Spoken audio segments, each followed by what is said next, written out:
Hi, welcome to my channel, our chemistry class with Mr. Shakta. In today's video, I'm going to discuss the Unit 6 paper, which is presenting this day, January 2023, WCH16 paper.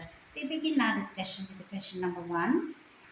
Solution A and the B contain both are aqueous solutions that each one contain one cation, one anion. So it is that each one of a and B contain one cation and one anion. So this is the very first of the data provided about this, and the cations are different but the anions are the same. That means the anion in both of them, which is like x into x minus, which is common in both of them. So it is the important point is that, and then having this in mind, given the formulae of three cations which can be responsible for green color because both solutions are green. So in the transition metal compounds, when we are referring to the colors, chromium 3 plus always green in color, iron 2 plus always green in color, at the same time nickel 2 plus. So these are the three cations which are always giving the colors, which is green color. So you can write down these three cations responsible for the green color. That is the answer for A part. We move on to the B part. The B part says a student added the dilute aqueous sodium hydroxide drop by drop to samples reach solution. So it is added sodium hydroxide aqueous solution drop by drop until it is in excess. Initially, green precipitate is produced in both of them. So it is very clear the observation is the same, which is the green color precipitate. So in both A and B, the green precipitates are formed. So the more aqueous sodium hydroxide was added until the sodium hydroxide was in excess, the precipitate was in A was insoluble and turned brown on standing. This is the green precipitate. This turned brown on standing, the one which contained A, and the one which is present in the B dissolved to give dark green solution. There is no more precipitate, so it's a dark green solution. So it is the clue to identify, so it is the NaOH is added in excess for further once the precipitate form. So obvious the green precipitate turn brown, obviously it should be the iron 2 plus. Green precipitate should be that Fe with OH2. At the same time, it should contain 4 water octahedral complex having no charge. So it is the OH2 water 4, that is the iron 2 plus, which is the hydroxide species responsible for dark green solution in the solution C. So the dark green solution means that's a green precipitate initially has green precipitate chromium in chromium 3 plus. So the chromium is present in 3 positive ion. So there were lots of OH minus in the medium now because sodium hydroxide was added in excess. So the initial precipitate would be that 3 OH and the 3 water. So having no charge, and this has been dissolved, there are lots of OH minus in the solution producing 3 negative aqueous complex. So this is the chromium with 6 OH and with the 3 negative charge. The other one which is producing the brown solid is being produced on air oxidation, but before that the green solid should be this iron with 3 OH at the same time 3 water, which is the octahedral complex produced from this substance which was originally in A. So it is this the A was insoluble, so B dissolved to form the dark green solution C. This is the dark green solution C, and it is the idea that you should recognize they were both green in color at the beginning, but now they had produced two different colored precipitate. We move on to the C part. C part of the question, it says the student added hydrogen peroxide into this aqueous solution which was present in C in this solution is then heated it up.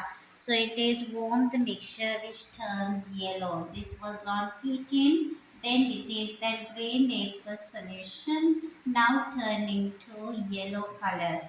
So this is the yellow color is due to it is the oxidation of this the chromium 3 plus take place into chromium 6 plus.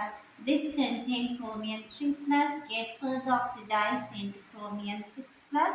H2O2 hydrogen peroxide act as an oxidizing agent. So after some time, then ethanoic acid was added drop by drop. The yellow solution gradually turns orange. It's a clue that shows this. It is the product in this reaction is a chromate Cr2 minus ion, which is yellow in color.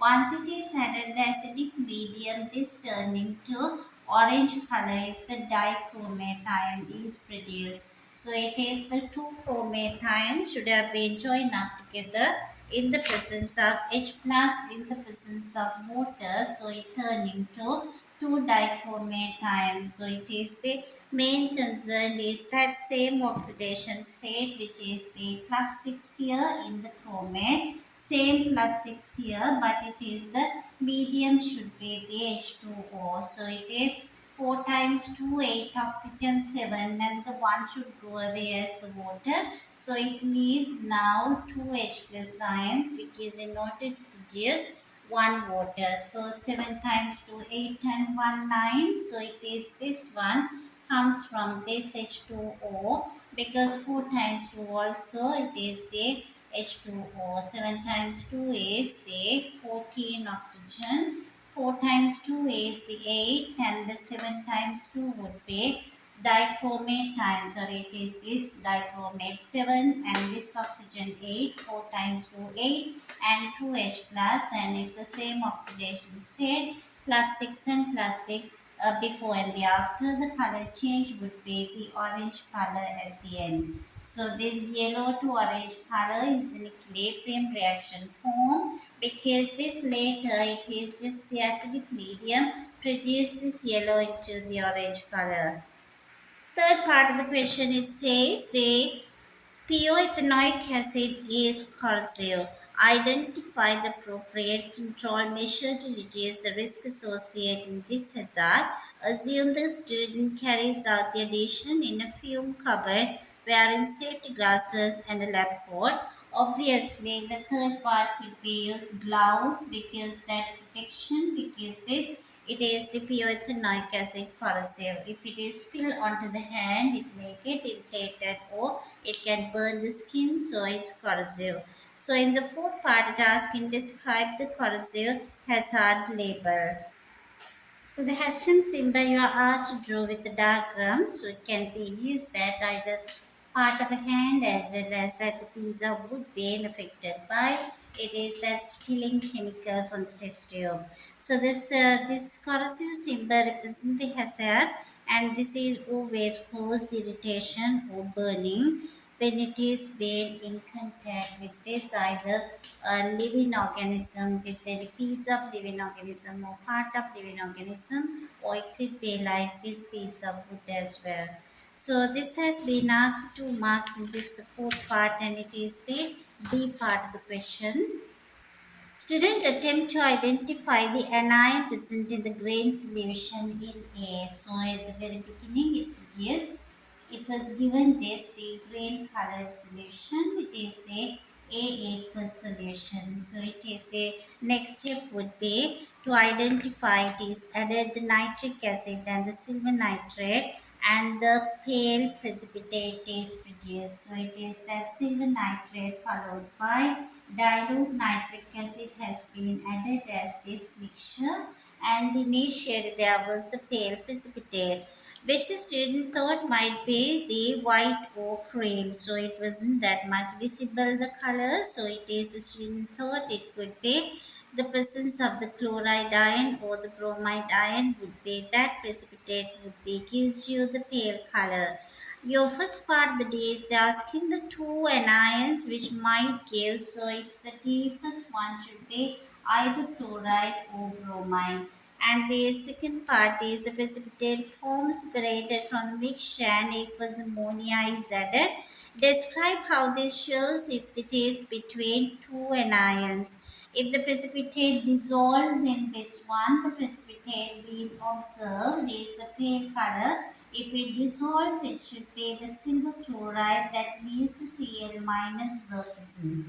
So in the same dilute solution, if the precipitate insoluble does not dissolve, so obviously it is the silver bromide. So this the anion should be the bromide ion would have been present in this sample of this the A.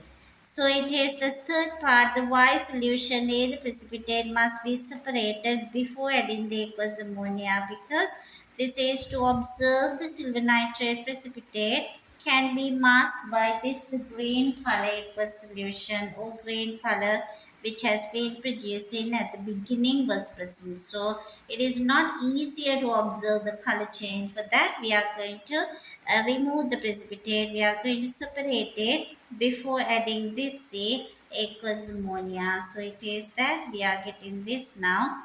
It's the clear that the color change can be observed. We came to the end of the question number 1. Move on to the question number 2. Question number 2 is that the tertiary halogenoalkane. So it is used this 2-chloro-2-methyl. It is the propane. 2-chloro-2-methyl propane, because it is that 1, 2, 3. Number 2 has chlorine as methyl. So it is halogenoalkane is converted into 2-methyl propane 2-ol. So on the second carbon, OH is now substituted instead of Cl. Progress the reaction is followed by titrating portions of the reaction mixture with the solution of hydrochloric acid of known concentration, and it gives the procedure with the step 1 to step 6. So step 1 to step 6 is being provided very clearly the procedure. So it says the flask contained the ethanoic solution of this halogenoalkane. So I just write down it's the halogenoalkane. This is the Rx is now present in this flask. So the halogenoalkane is present 250 centimeter cube of this halogenoalkane being used up, and it is the with the concentration of this the zero point 0.1 mole per decimeter cube. So this concentration is zero point 0.1 mole per decimeter cube. It was at 25 degrees Celsius. Another flask containing this sodium hydroxide of zero point 0.1. So it is being arranged is another flask contains sodium hydroxide. It is again the same 0.1. Now it is the sodium hydroxide 250 on each container. So the 7 conical flasks were prepared which contain 50% of 50 centimeter cube of propanol. So it was given instructions that there were 7 smaller conical flasks are now arranged like that, and this is that to withdraw a sample as it is and immediately quench that sample. Each one was added to quench the ongoing reaction. Propanol has been arranged in all these 7 conical flasks. So it is that 50 centimeter cube of propanol in everything. So it is the propanol is arranged in 7 conical flasks. Before starting the experiment, this being the very first 2 steps which has been done, and the reaction was started, the 2 solutions from the water bath in a large flask. The last flask was returned to the water bath. A timer was started as the solutions were mixed up. So this being arranged in the water bath, and this is now keep the temperature a bit more higher, because it is that it is the rate of reaction is faster when the temperature goes higher. So it is this the finally intervals of at intervals 25 centimeter cube sample of the reaction mixture. So one is added to the next one, so that entire things are being mixed together. From this one, 25 centimeter cube being transferred one at a time at a regular time interval into one of the prepared conical flask with propanone. So it is this. The example was immediately titrated with the solution of hydrochloric acid of 0.05. So once it is made twin, before that the burette should be arranged to titrate one of each of those seven conical flasks with hydrochloric acid. When you write down all the given information clearly, you can understand the question really well. So this hydrochloric acid is having concentration 0.05 mole per decimeter cube. Methyl orange being used for this titration, you are asking to see the color change. It should be yellow because at the beginning it is the yellow color, alkaline color. At the end it has to be the orange color, which is neutral. So if it added excess HCl only, it is turning yellow to orange to red. But we need to get the reading when it is orange because that is the end point of the titration.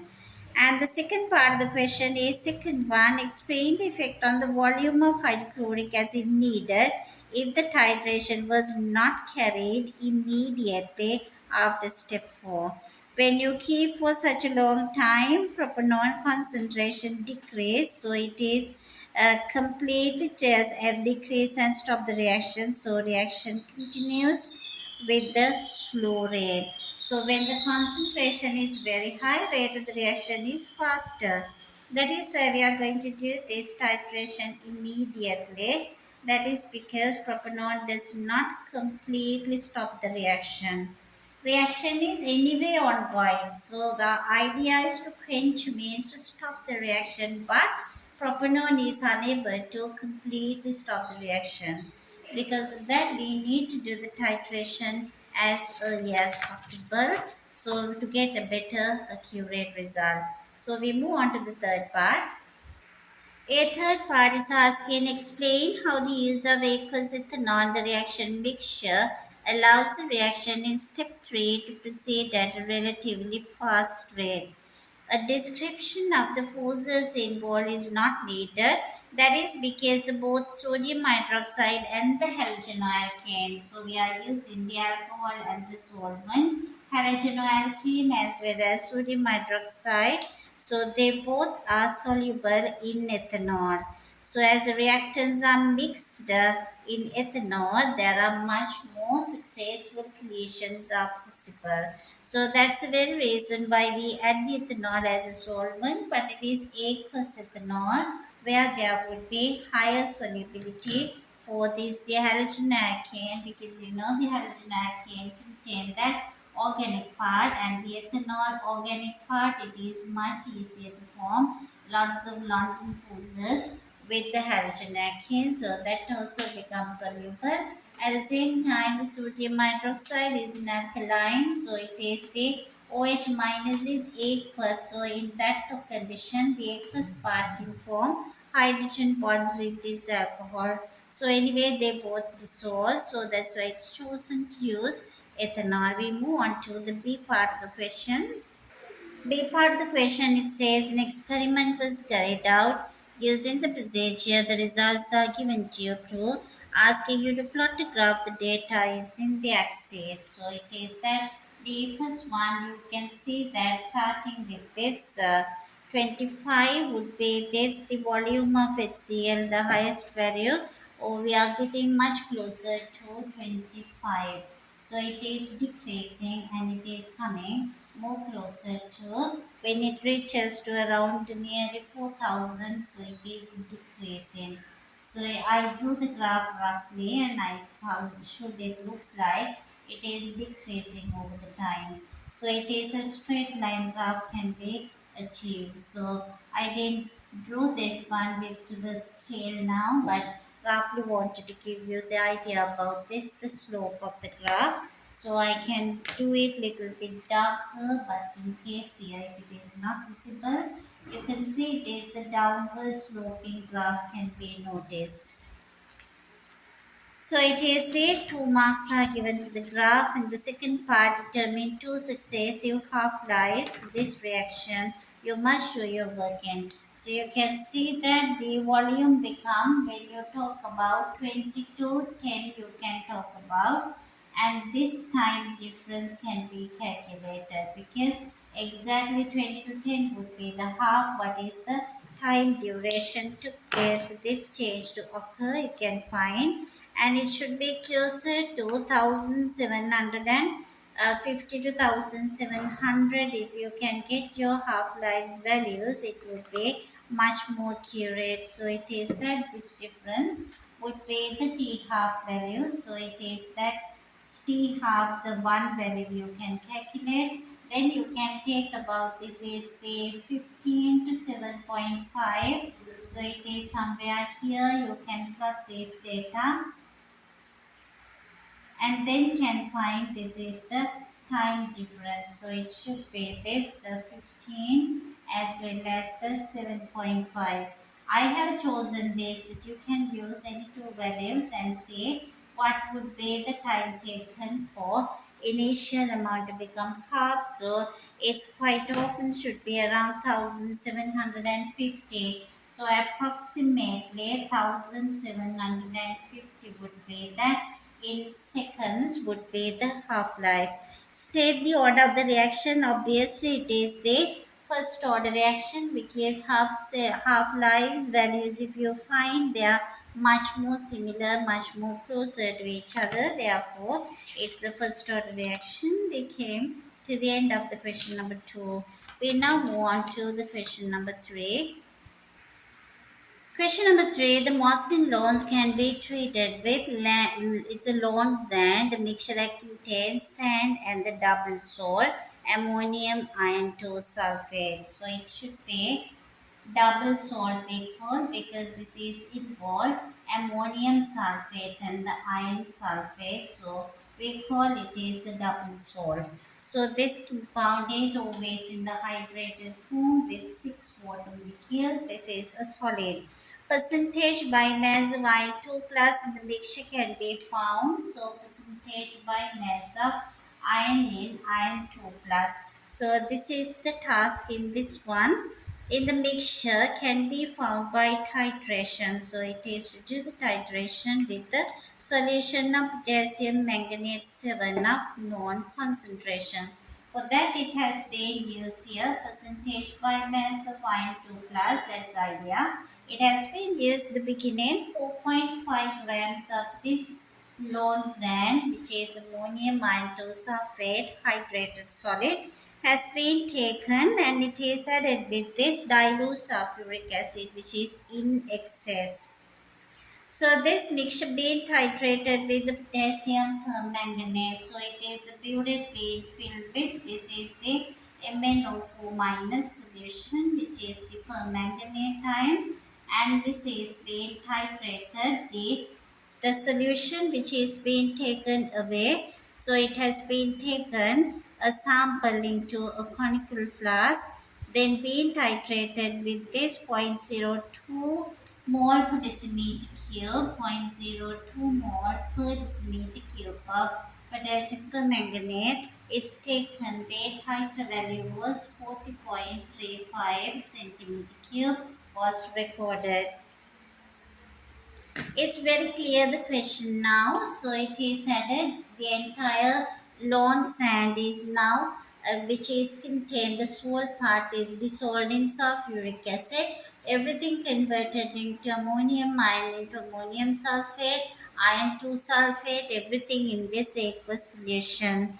So 40.35 would be the endpoint volume of this the potassium permanganate being used, and the concentration is 0.02. So the first part state what would happen in the mixture titration. In the titration, if the mixture is not acidified, it is not acidified, MnO4 only slightly reduced, but not this entire thing is reduced to Mn2 plus.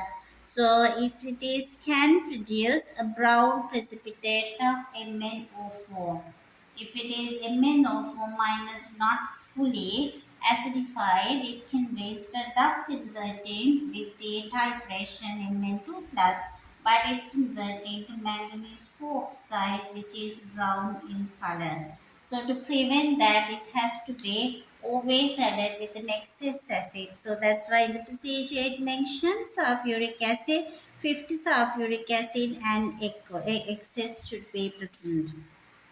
Then it's asking the second part, neither hydrochloric or nitric acid can be used to acidify.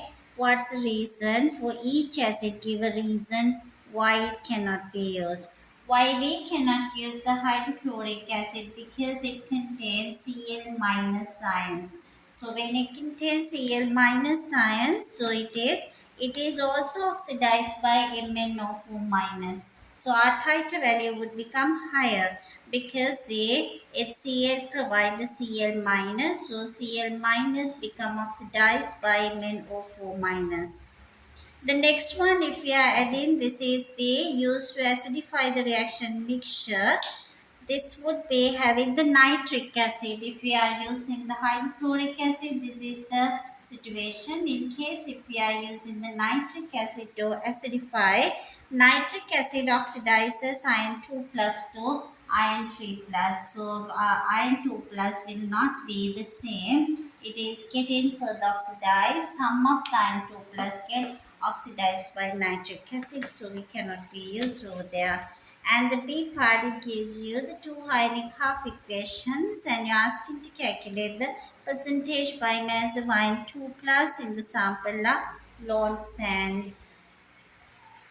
Two half equations are provided. So this release 1 electron and this the MnO4 needs 5 electron. It is not balanced. In order to get this entire number 1 has to multiply by 5. So 1 MnO4 minus would react with 5 Fe2 plus.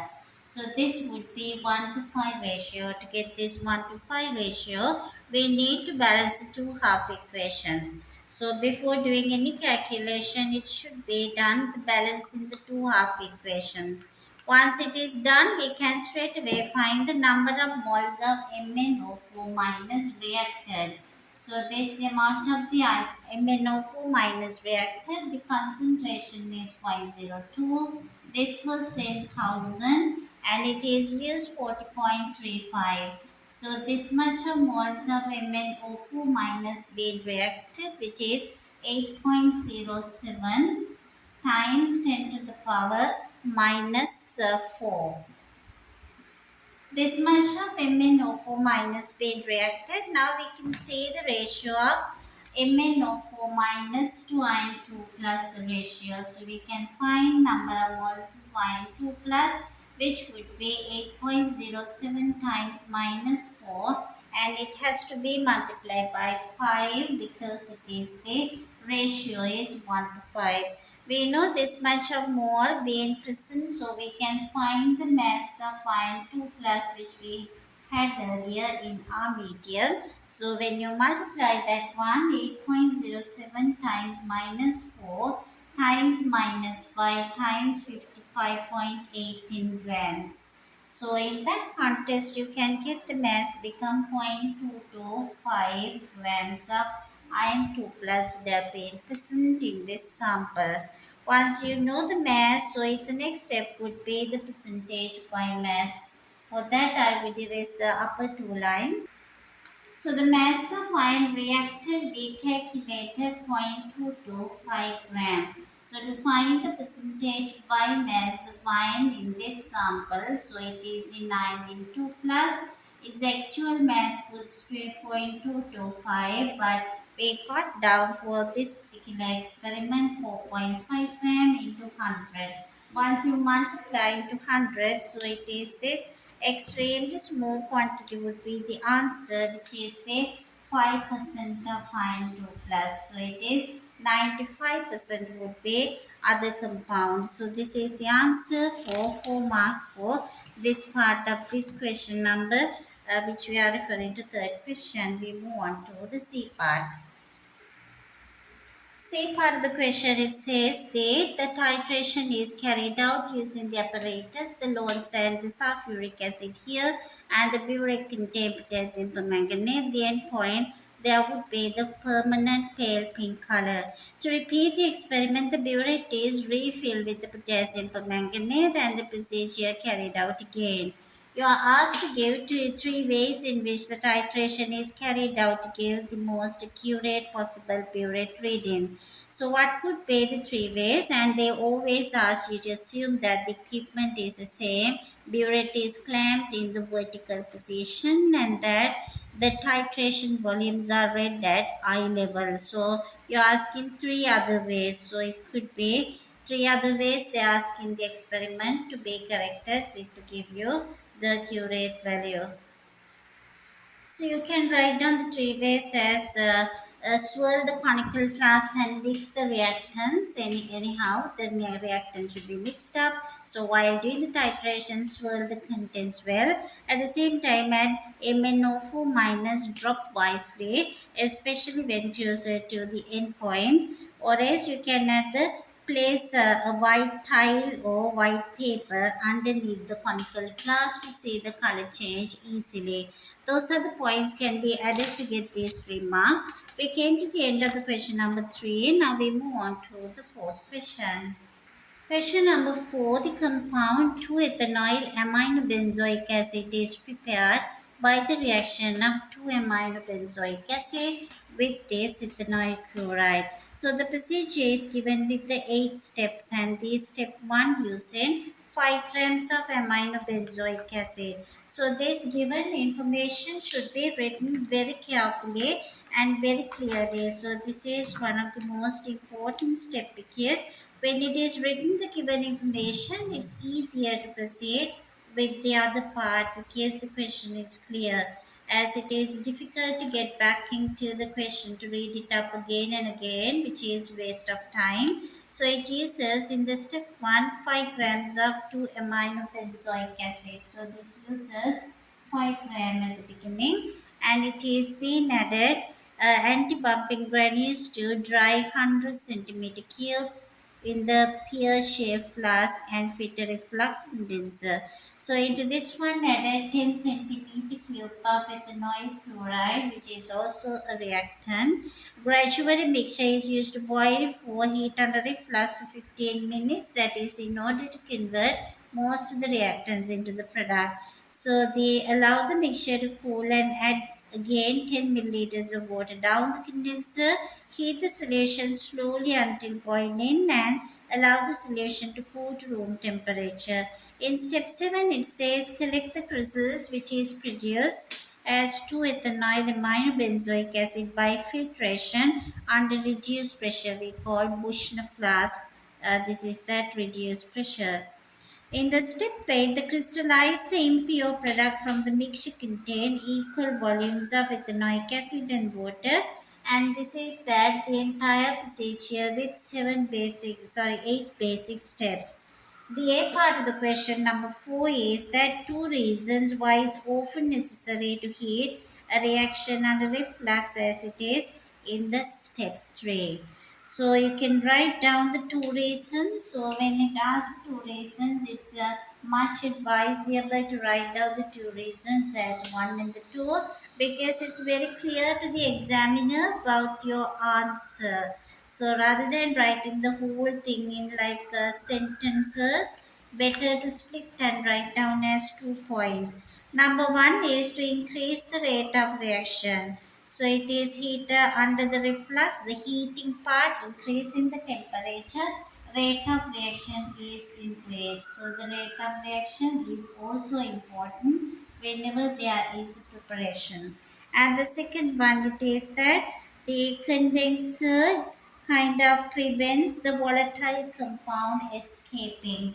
So it gives the quite a long time period for reactants to be mixed up in order to produce the product.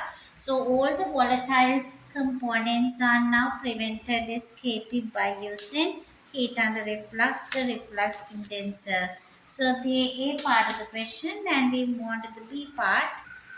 The B part of the question, it says why in step 4 water is added slowly to the cool solution. It is basically to avoid vigorous reaction. Otherwise, the water with the ethanoic chloride react very much faster. So the release of HCl can be prevented. So it has to be done very much slow rate. If we do add the water, we can avoid the vigorous reaction. C part of the question, it asks you to draw a label diagram. The apparatus used for filtration under reduced pressure. So it has to be the Bushner funnel and the filter paper. This is the flat filter paper. These things should be properly, diagram has to be shown, and there is that continuation to the pump in order to reduce the pressure. So this is the side arm flask, so it has to have side arm, so it is the side arm flask has to be used in this diagram where it is being used for filtration under the reduced pressure. So this is our filtrate accumulate here. So it is not the thing you are expected to draw, but only the diagram. This gives you 3 marks, and moving on to the D part of the question.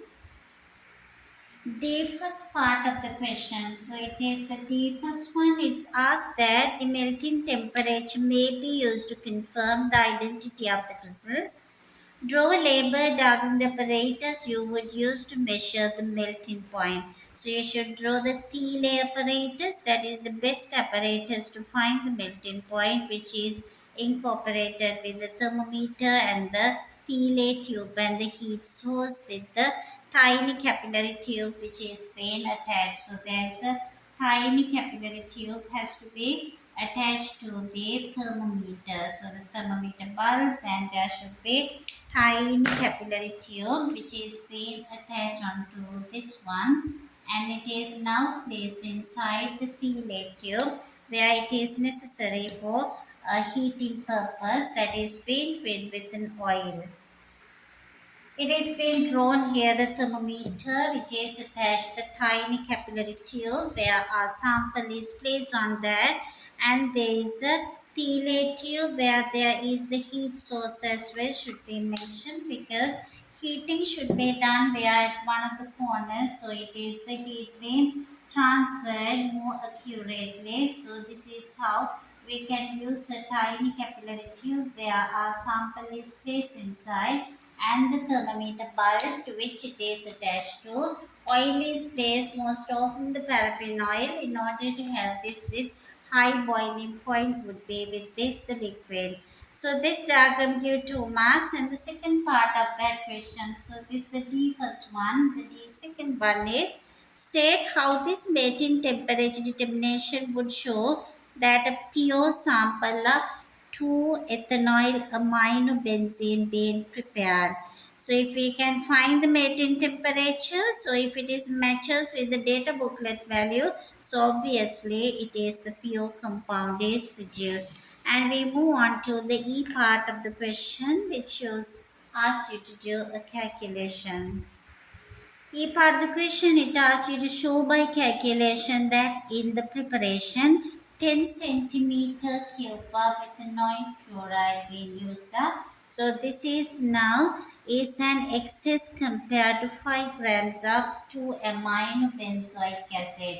So the mass is given to here. The ethanol chloride you are provided. The density is 1.1. So 1.1 gram per centimeter cube is provided here, and the molar mass of ethanol chloride is also provided, which is 78.5 grams per mole. And the amino benzoic acid it has been produced is the molar mass is 137. So here 137 is provided. So you can solve this by finding the number of moles of the amino benzoic acid. So I just call this is, I just labeled X and Y for my simplicity. The number of moles of the X can be calculated, which is the 5 divided by 137. That number of mole equals to, can be identified 0.03649. 0.03649 moles of this. The X means it is the amino benzoic acid, and this is the Y. I can find the number of moles of the ethanoid chloride. So it is the number of moles is that first you have to find as the density is being provided, you are supposed to get this one, the mass of that, because this density is mass over volume. First get the mass which is density times volume of the Y. So it is the density 1.1 and the volume value is here 10, therefore 11 grams of this compound being used up. When you are getting the 11 gram, you can just get this answer to find the number of mole. 11 gram divided by the MRA 78.5 gram per mole. So you get the number of moles of this compound ethanoid chloride equals 2.14012. 0.14012 mole. By looking at these two figures, it's very clear it is the obvious day, which is the ethanoid chloride in excess, because the ethanoid chloride is 0.14 but this compound is 0.13. So this is in excess would be the ethanoid chloride. We are moving on to the F part of the calculation. The F part of the question says a student carried out the preparation using the amount of the reagents in the E part obtained with the mass of the 2-ethyl aminobenzoic acid with the yield of 56.7. Percentage yield was 56.7%. So with that value, you are asked to calculate the mass of 2 amino as to ethanoil aminobenzoic acid. Your question in this part is to find the mass which has been obtained exactly in this preparation with 56.7 percentage has to be produced as a yield.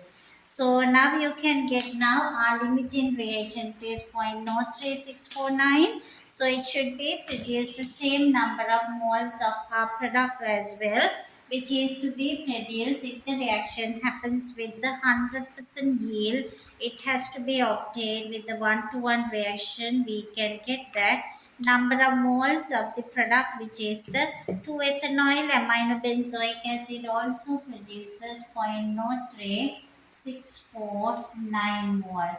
So we can find the MR value here. The MR value of this can be calculated. So we can obtain it is the 180. So with that 180, we can find that actual mass we should be able to get it now. It is the with this one, if it is fully taking place the reaction, the mass of the product would be, we should get the same number of mole of 0.03649 times 180 grams should be our expected mass, which should be equals to 6.56 grams we should get.